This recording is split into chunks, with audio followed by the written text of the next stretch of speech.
Hey everybody, welcome back to another episode of Gavinski's Tutorials. Today I'm going to do a very detailed walkthrough of NoiseSpace, the new app by Igor Vasiliev. This is $16, there's no intro price, it's a universal purchase, iPad, iPhone, M1 or higher Mac, works standalone and as an AUV3. Remember, there are now lots of Mac hosts that can load AUV3s, Reaper, Ableton Live, Logic, GarageBand, etc, etc. Here I'm using the iPad version loaded as an AUV3 inside AUM. So what this is basically is an app that allows you to either randomly or intentionally generate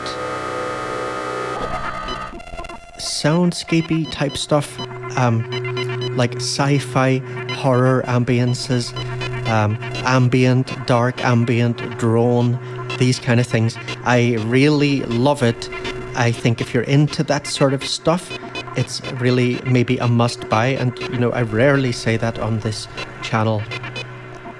So I'm going to do a detailed walkthrough, demo and review as I go, and also at the end I'll kind of maybe summarize some of the things that I think could be improved about the app, but I really like it, I must say. It's not hard to get started with, and kind of like have fun playing with it, even if you don't really understand what you're doing. But like all of Igor's apps, the devil is in the details. You know the 80-20 rule, right? It really, really applies to these apps, maybe even the 90-10 rule, i.e. it's easy to learn the basics, but learning it well enough to make a detailed video like this, it really took me quite a lot of time. I've done many takes of this video and ended up discarding the other ones. If you appreciate my work and you're a regular viewer of this channel, and if you have money to buy apps, you do have money to support YouTubers that you like if you want to keep this niche alive. Thank you so much to the 51 paying patrons that I have at the moment. I'd love to increase that number. There are other ways to support the channel, like using my plugin boutique affiliate link. One-off donations are great as well. You know, if you met me on the street and you would buy me a coffee or a beer or whatever, why not make a donation from time to time? It genuinely does help to keep channels like this alive, because we make so little money from YouTube. Like for 1,000 views of this video, I will make a couple of pounds max, maybe £3 max in ad revenue from YouTube. Depends how long the video is and how many ads are in there and stuff. So thank you everyone for supporting me, and I'd love to get a bit more support from people. It really would make a difference. Okay, that's that bit over. You'll be glad to hear maybe. And so let me just explain a little bit first about what the app actually does. So I'm going to switch to some of the factory presets. There are some nice ones here by this guy, Robert Dowell. So when you click up here, it'll bring you into the presets and find the one you want, and then press set. It's a bit convoluted. I don't really like the preset system in these apps. So just give you a little idea of, you know, the flavor of what things can do.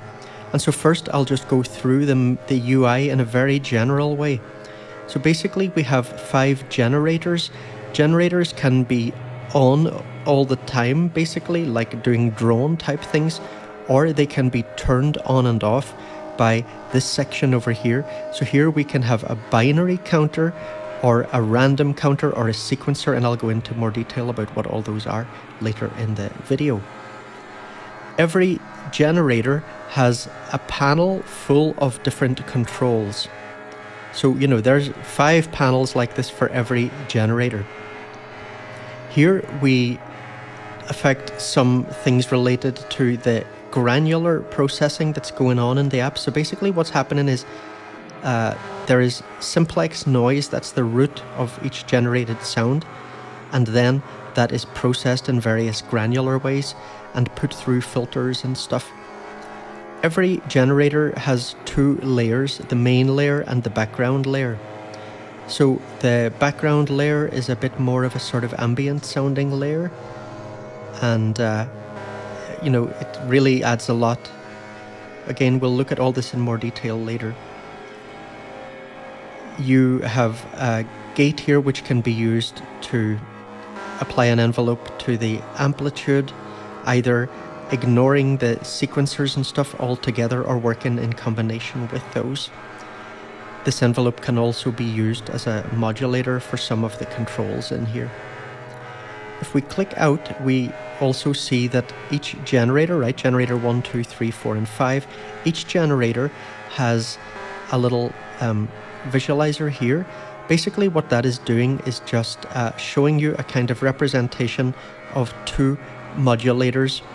So you can have basically two LFOs, and each one you have a choice of different waveforms and a choice of different destinations.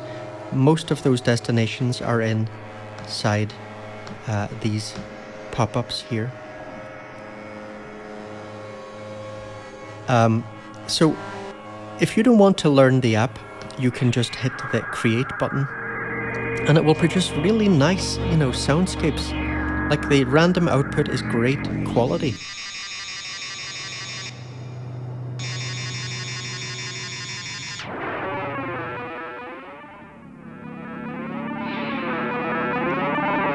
This is like a dark meditation app. You know, if you like meditating to music, but you find, you know, a lot of it is very sort of new agey kind of crap, isn't it? If you're up for something a bit different, you could genuinely meditate to this. I mean, you know, some of them, depends how hardcore you like your meditation. Some of them would be pretty hardcore indeed.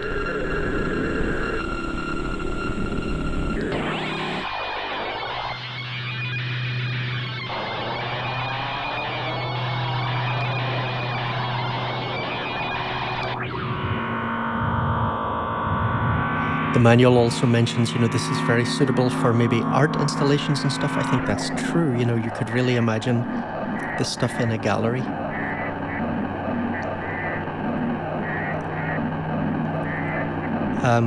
These buttons that say options have more randomization options, like here are randomization features related to the counter or sequencer or the random counter. Over here we've got some controls for the background sound and a bunch of controls for the overall output. Shape it a bit with some filtering and stuff.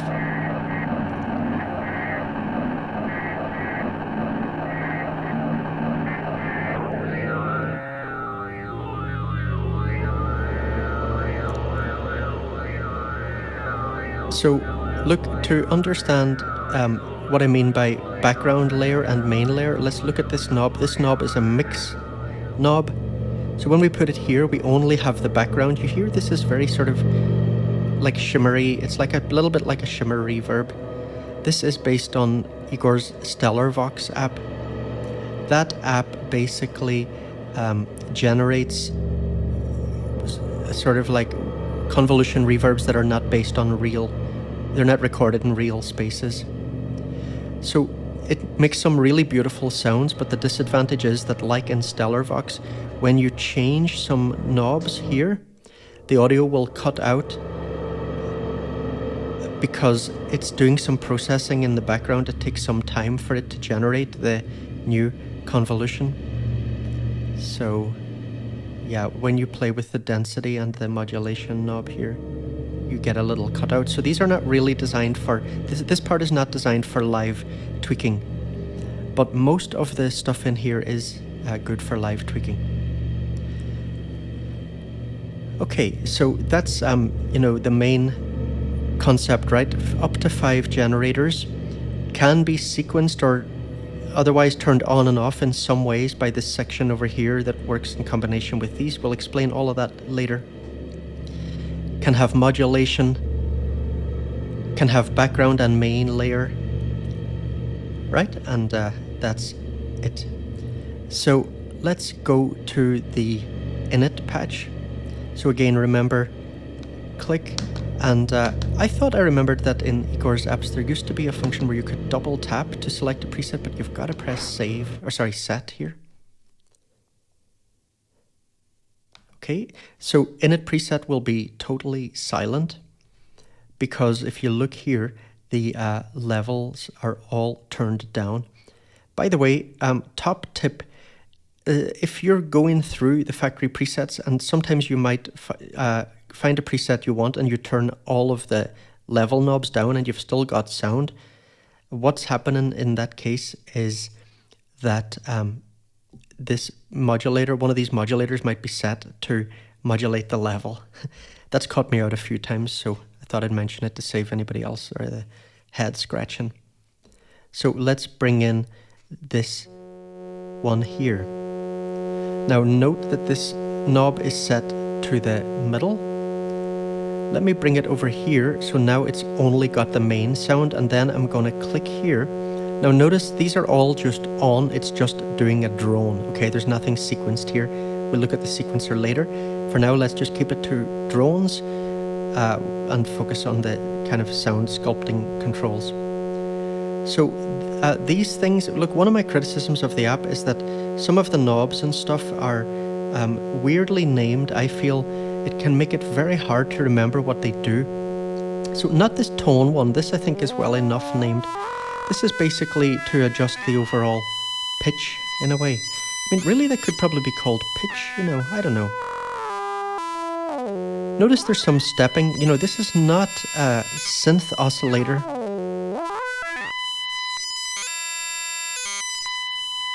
So you can modulate that and you will get this sort of, these noticeable steps. You might also have difficulty dialing in an exact frequency if you're trying to. It's not really that kind of app. Although it can be. I mean, I've used it in that way, dialing in frequencies intentionally. But sometimes you need to experiment with combinations of knobs to get them set up in a way that you get the frequency that you want. So segment, this is one of the ones that is hard based on the name to remember what it does. So segment seems to refer to grains, like as in granular synthesis in this app. And this knob controls the length of the grains. That makes me wish that it was just called length, because I would find it much easier to remember what it does. So structure, what do you think that one does, for example, if you look at the name? Well, what it does is it affects the sequence in which the segments are played. Would you call that structure? I wouldn't. It's hard to remember.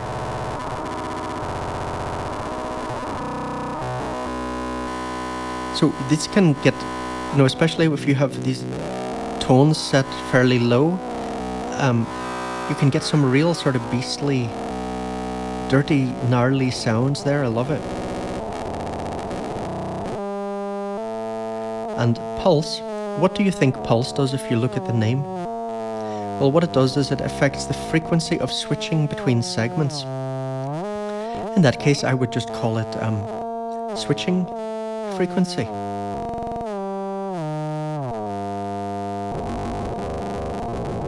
So you see, you know, you can get all kinds of really crazy combinations there. It's beautiful. Morphing, this alters the sound of the simplex noise. Let's just bring all of these down. So that's what the morphing does. And then here you have just this stereo width. Now, the knob here, this button here, you have one button for the main output. Remember, there are two layers, the main layer and the background layer.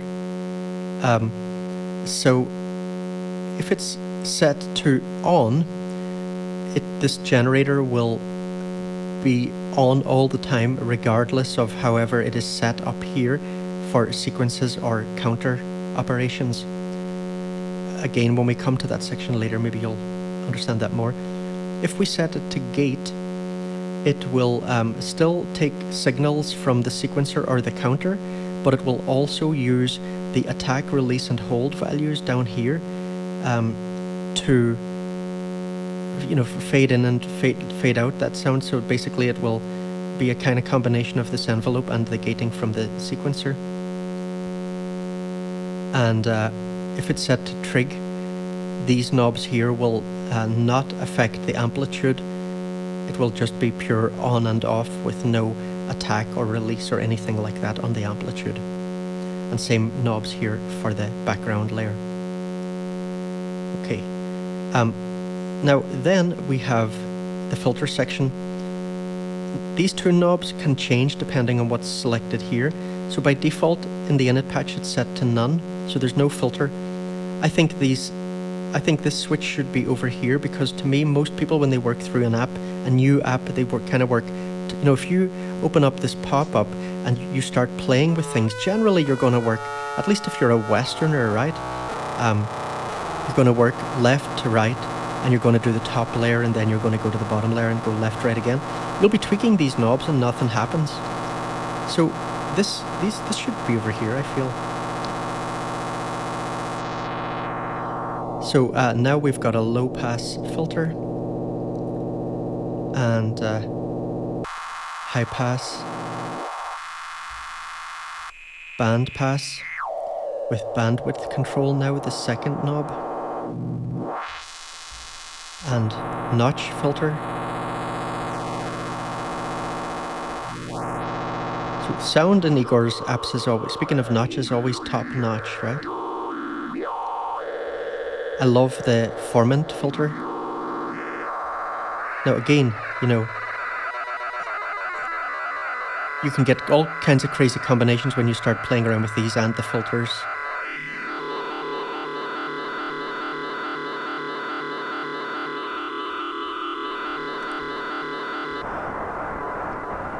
This one here, low crush.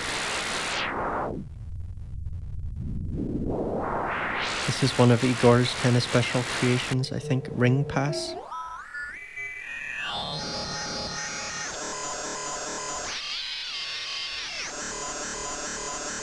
Same, it's a kind of Igor special. I love this one, comb crush, listen to that, that's beautiful. Oh yeah. Right? Now, then we have some things here related to the background. So we have the level knob over here, again a slightly weird choice because it's down by default, and so people when they're new to the app maybe start fiddling here and don't hear anything. So also remember, another thing can trip you up is if the background is turned down here, there's no background sound. So let's turn this up, and now it's only going to have background sound. And because we've got this level down, we're not getting any sound, so let's bring that up. Okay, beautiful, right? So let me just tap somewhere to get out of the pop-up. And so let's just, you know, remember that these playing with type and density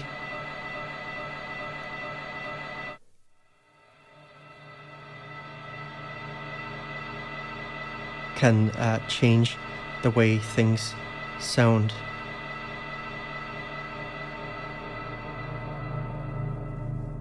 And so then here we can apply this filter.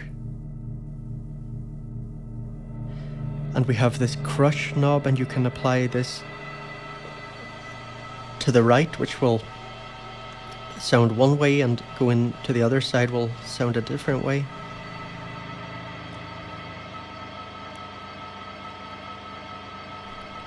And then remember, we can modulate this.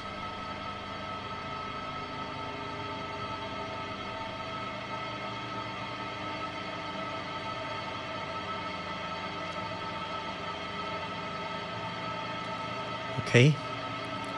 Now, let's just bring this to the middle here. So we're getting the main and the background layer both.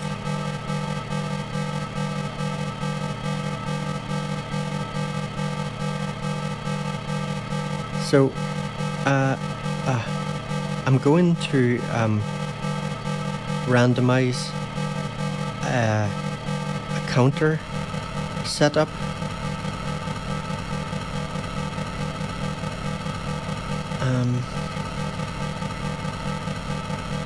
Okay, let's.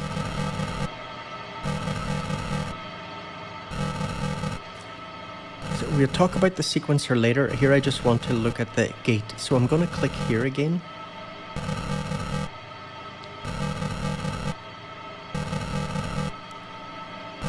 And let's look at what happens when I, okay, let's look at this first. We don't actually need the sequencer for this part. So I'm going to actually just put this on again for now, so we've just got it drawn. So here, this is applying an envelope on the main filter. So that's what this means here. It just means that it's using the values here in the gate section to modulate this. And so we can put this to the right, it will increase the value, or we can bring it down, then it'll reduce the value. If we have this set to background, then now it will affect this filter knob. Let's give this a little bit of value. Okay, and you see now this is affecting that. See how here, when I bring this over to the right, now we're increasing the value. When I change this, like for example, let me reduce the hold value, and now you see it's not lingering at the end point, it's just snapping back immediately. We can adjust the attack to make that go up more slowly. Same with release. So dial in a little bit of attack, a little bit of release, a little bit of hold, and we have something slower going on over there. Now if we tap both, then both of these are increasing or decreasing if we drag this knob in this direction. And then here we can choose invert, and that's you can see here it's increasing that one while it decreases this one, so it's making them do the opposite thing.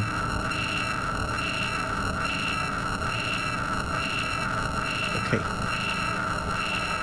Now if we don't want that modulation, then we just tap this gate, put it back, double tap, reset to default. All right.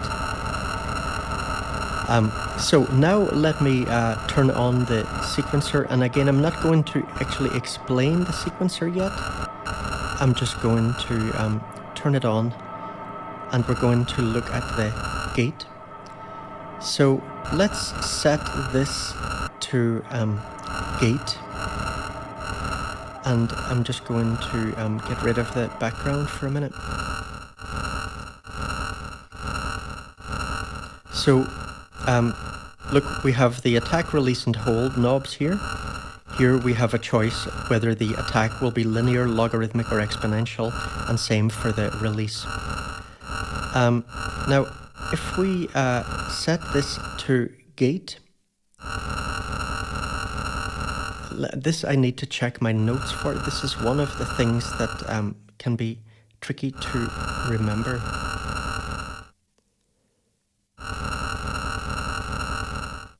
So, okay.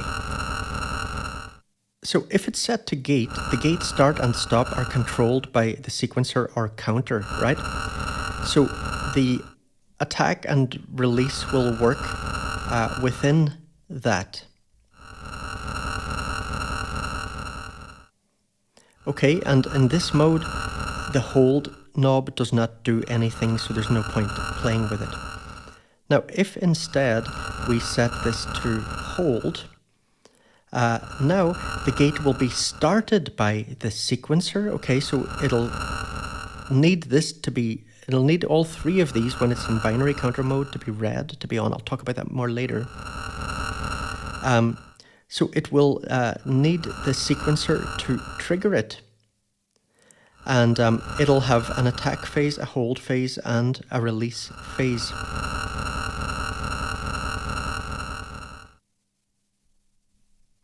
Then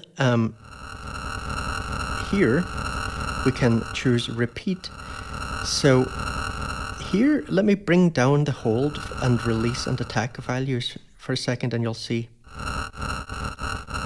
You hear what that's doing now? So basically here, if we set these up to smaller values than what is the length of the step or the bit here, then it will be able to repeat a bunch of times within that, but it'll still all happen within the sequencer, right?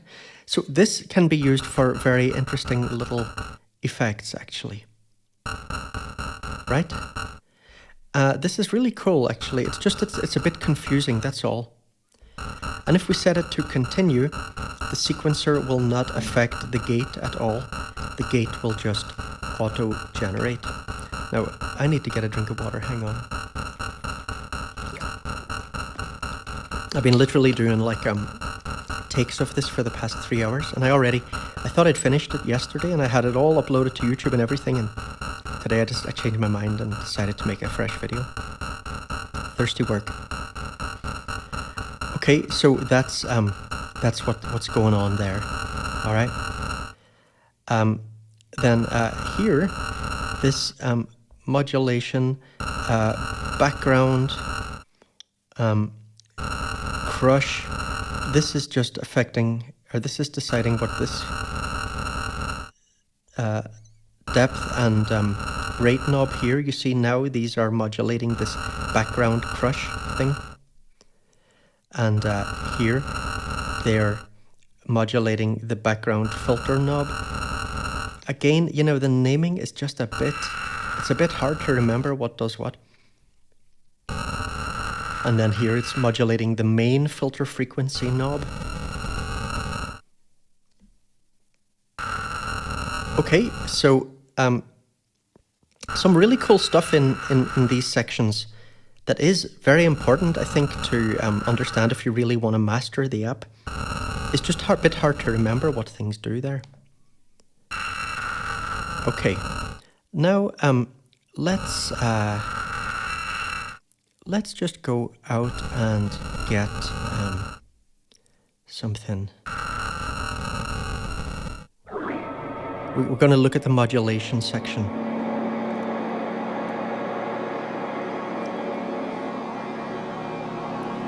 So let's tap here, and we're seeing that here we've got a triangle wave modulating the pulse knob in here. See?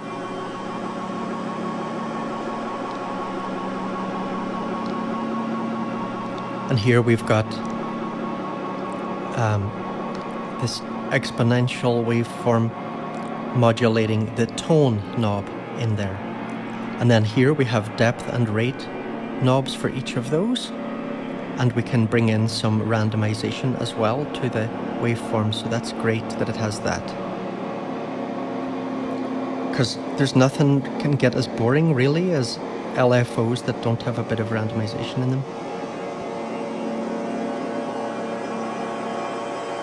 Especially for this sort of stuff where really it's all about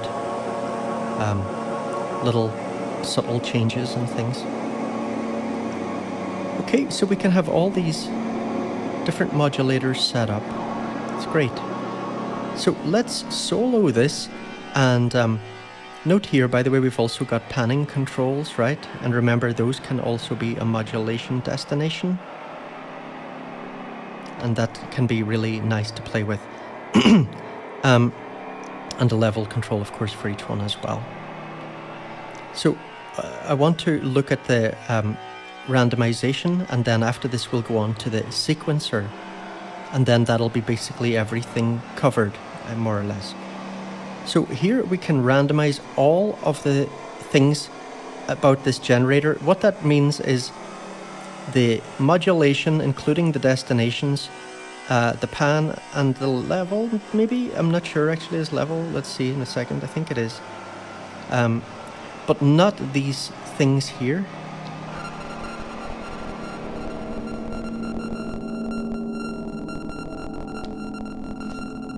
Now, one trick, by the way, I would recommend if you're making your own presets and stuff, it can be really nice to randomize things, solo each generator, find one that you like, and then copy and paste it into another generator, and maybe make some tweaks.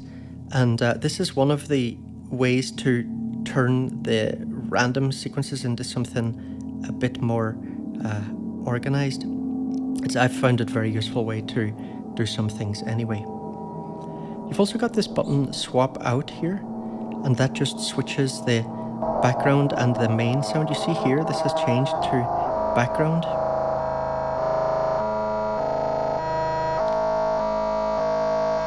That's cool.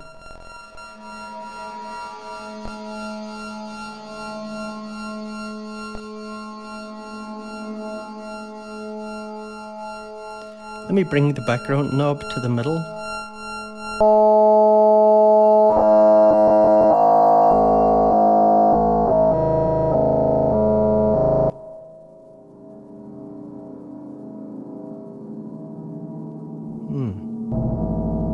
Cool. Okay, so then we have an option, randomize the sound. Or randomize, this means generator tone. It's another one of these weird naming things. Like if you didn't read the manual, you'd really be wondering what that meant. At least I would anyway. This means randomize modulator values, but it excludes the destinations. Again, this would not be obvious from the naming really. But this one is called randomize all modulators. That's what it means. And it or all modulation options, and this one includes the destinations. Again, it's just slightly confusing naming. It's really one of my main criticisms of Igor's apps in general. It's often something they suffer from a little bit, in my opinion. Your mileage may vary. That's just what I feel. Now, what we would all agree on, I hope, is that it sounds great, and I'm glad there are randomization options, but I really do wish that it had undo and redo options.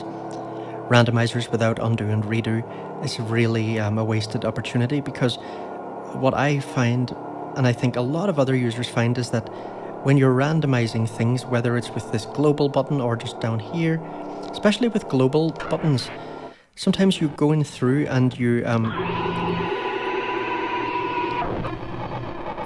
tapping through quickly, and then you realize, oh damn, I actually like that last one, but there's just no way to go back to it. Or another thing is that I've just found sometimes that I played around, for example, changing things in here. As we said, small adjustments in these knobs can make a really big difference to the sound, and sometimes you play around with them and you can't get back to the sound that you had before. So either you gotta keep constantly saving as you go through, and the preset system is a bit convoluted, so that takes a bit more time than it should, or you're just gonna lose work or waste a lot of time trying to get back to what you had. So undo and redo would really be useful. Okay, let's solo that. Right, so we just got all those different generation options there. I won't demo them all because it'll make the video too long. So let's now look at the sequencer section, and I'm just going to go to, let's see, one of my presets here. Again, I'll probably do a few more of these and stick them on the higher tier of the Patreon, which is where I put my preset packs. So, listen here, nice rhythmic, funky vibe going on. So what we have here is, this is a binary counter, and we have these 8 bits, and so you see each one is turning on and off. If I bring the BPM down, you'll be able to see that much more clearly. So here, look, an eighth, if you look at that, how long would you think that is? Now, if we got the transport running, you would think that's going to be an 8th note, wouldn't you? An 1/8 of a bar, because that's the normal meaning, right? But in this app, it means an 1/8 of a beat. So it basically means a 32nd of a bar. So it's pretty fast. This is 20 BPM, but it's still turning on and off pretty fast. So this just turns on, it turns off, it turns on, it turns off. Now, it may not always turn on though if you have it set to error here. Let's just put it to this one. And this is the normal behavior: on, off, on, off, on, off, on, off, right? Because that's what a binary counter does. Here again, on, off, on, off. Just this one is half the speed of this one. This is half the speed of this one. This is 1 beat, right? This is 2 beats. This is 4 beats. This is 8 beats. This is 16 beats. So this will turn on for 16 beats, then it will turn off for 16 beats, then it'll turn on for 16 beats, and so on. So here we're basically setting the possible fastest value of the counter, right? So here, this is a quarter of a beat. So you see this one changed now to a quarter, and this one changed to 32. So let's change that back to this. You see now that's half, right? That's 16. That's double the speed. And this is an eighth of a note. Eighth of a beat, sorry. Okay, so here, if you choose these ones, you're choosing binary counters like this. And this one will be the fastest, and this one will be the slowest. If instead you choose here, you're choosing a sequence. So here it is, going through each step. And this just means that every step will last for half a beat. This one, every step would last for 1 beat, 2 beats, 4 beats. Here we have a random counter. So a random counter is different from a binary counter, because in a binary counter it will be on, off, like that. In a random counter, in this counter, every beat, it will basically randomly, toss a coin on or off. So you might have longer periods here where you have no signal, like here. And look, now it's come on, and it might stay on for a beat, or it might stay on longer. So that's the idea of a random counter. Then you have this thing called jitter. So if I look here, we have a few different things we can choose. So here, this just means that it will, let me change back to binary counter to explain this. Sorry, I got to do it here.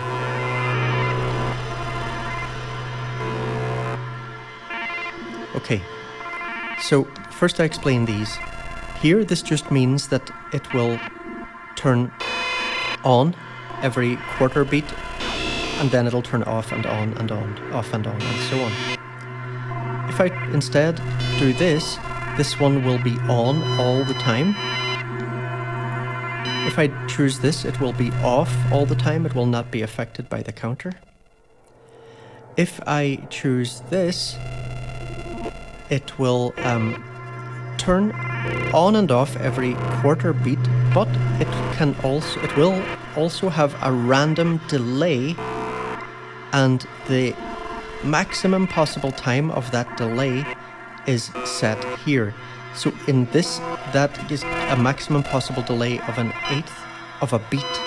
So that's a very short delay. So you might not really notice it all that much.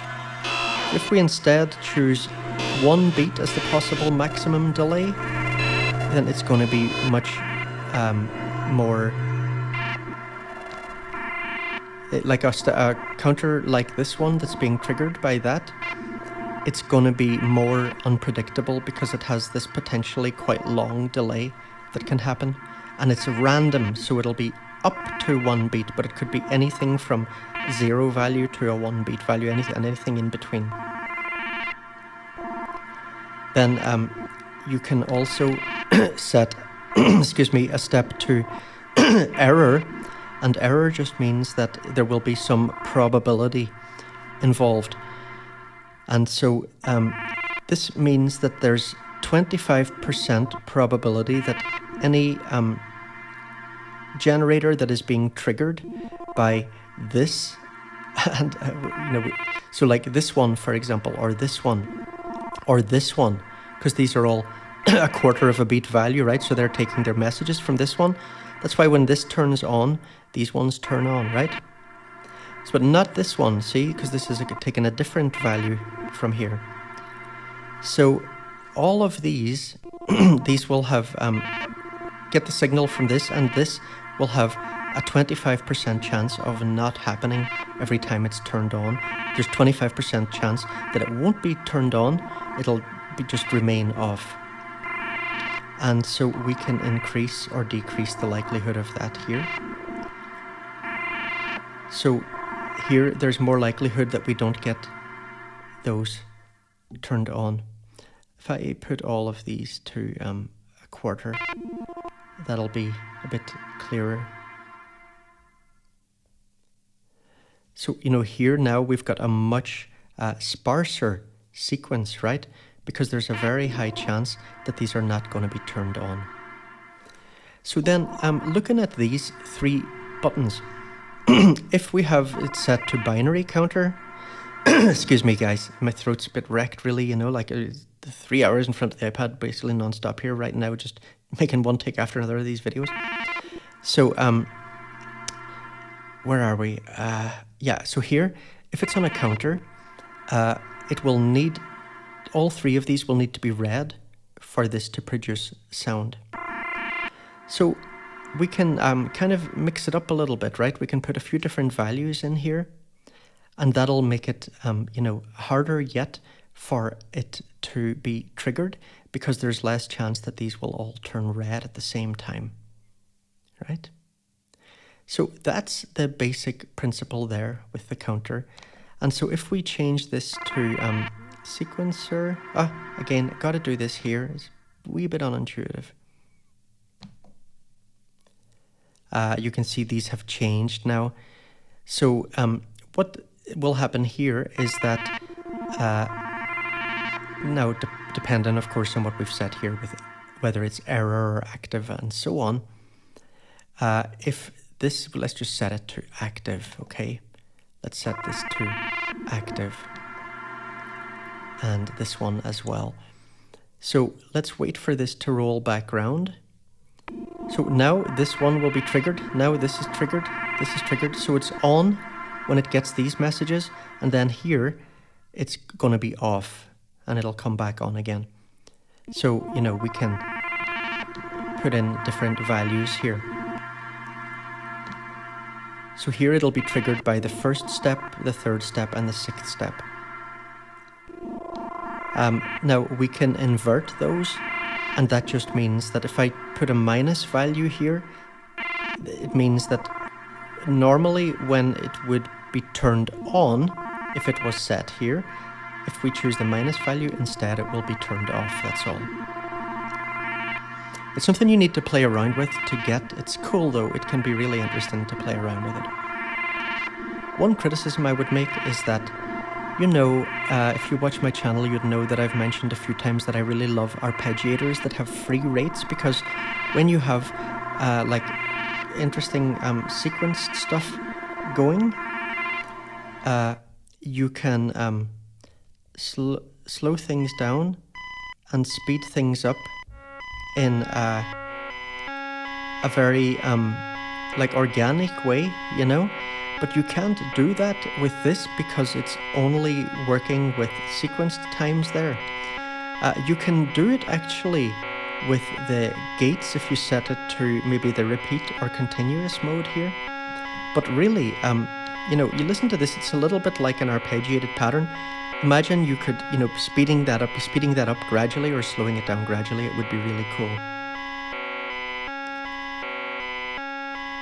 Okay. So yeah, we have a few settings here for if you're processing input audio. I'll leave that for the manual. You can read about that if you want to. There's also a BPM counter here for the standalone app. That doesn't work here because we've got Ableton Link. So let me just go back to the factory presets, okay, with back here. And let's choose one of these, and I'm going to do my a little outro, basically. So we've covered all the important aspects of the app. What I want to talk about now just is like some of these things I already mentioned and some I haven't mentioned yet, just some things that I think could be improved. So the first one, as I mentioned, it can't do full processing of external input. It does sound nice when we do that external input processing, right? I know I've got both of these on, by the way. So, that does sound nice, but it's not using any of the granular stuff. So that's a pity, and as I said, Igor has said maybe that could be introduced in an update, and it would be great if it could.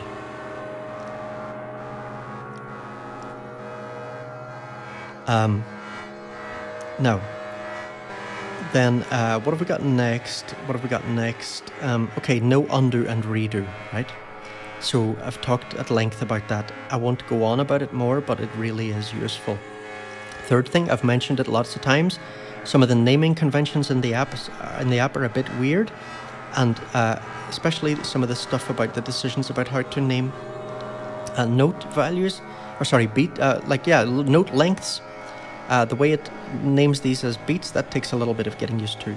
There are a lot of little things that can confuse the user in these apps. And some of them are just because, it's complicated stuff and there's a lot going on.